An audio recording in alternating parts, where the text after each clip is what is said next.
கர்த்தருடைய பரிசுத்த நாமத்துக்கு மகிமை உண்டாகட்டும். நாம கர்த்தரையோட 2వ வருகை பத்தி நாம கற்றுக்கொண்டு வர்றோம்.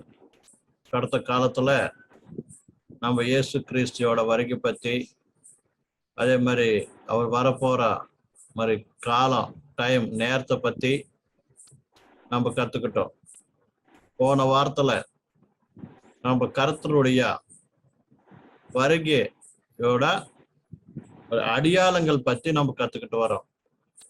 முக்கியங்க கர்த்தர் வரக்க முன்ன அப்படின்னா 2வது வருகைக்கு முன்ன இந்த உலகத்துல இல்லாட்டி நாம சுத்தி நடக்க போற அடையாளங்கள், அதனாலதான் கர்த்தர் வருகைக்காக ஆயத்தப்படுற ஒரு விசுவாசிங்க கூட அவங்க சுத்தி நம்ம சுத்தி எந்த காரியமே நடக்குதோ, நம்ம சுத்தி நடக்கிற காரியமே இல்ல, நம்மளோட இருக்கிற இடத்துல இல்லாட்டி நம்ம இருக்கிற ஊர்ல, நம்ம இருக்கிற ஒரு பட்டணத்துல, இல்ல நம்ம இருக்கிற நாட்டுல, உலகத்துல எதைத்தே நடக்குதோ அதை பத்தி ஒரு விசுவாசி கவனமா அறிஞ்சு அதோட ஒன்னா வச்சனத்தையும் கூட என்ன பண்ணணும், வச்சனத்தையும் நாம கூட அறிஞ்சு உண்மையா கர்த்தரோட வருகைக்கு பத்தி எந்த அடையாளமைத்தே பரிசுத்த வேதத்துல கொடுத்திருக்குதோ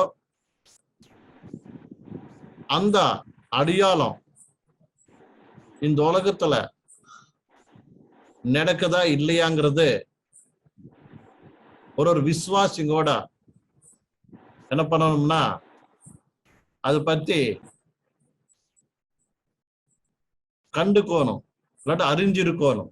இல்லாட்டி ஒரு உலகத்துல எது நடக்குதோ அந்த நடக்கிற ஒரு காரியம் எல்லாம் கூட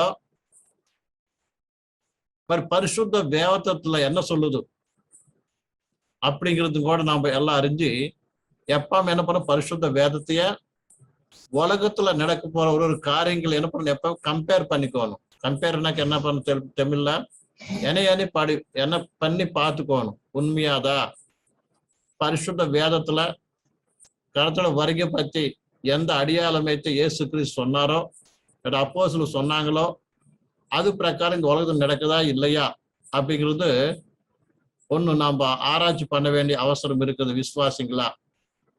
2வது, எதைத்து உலகத்துல நடக்குதோ அநேகமான காரியங்கள் எதைத்து நடக்குதோ அதை பார்க்கும்போது இது பத்தி கர்த்தர் கொடுத்த வச்சனம் இல்லாட்டி வேத புஸ்தகம் என்ன சொல்லுது அப்படிங்கிறத நம்ம அறியணும். அப்பதான் நம்மளுக்கு பரிசுத்த வேதத்துல நம்ம கர்த்தராக இயேசு கிறிஸ்து வரைக்கும் முன்ன நடக்க போற ஒரு அந்த அடையாளங்கள் பற்றி அறியும் போது உண்மையா கர்த்தர் சொன்ன வார்த்தை பிரகாரம் அவர் வரப்போறாரு, அதுக்காக தான் இந்த காரியங்கள் நடக்குது அப்படிங்கிறது விசுவாசி எப்பவுமே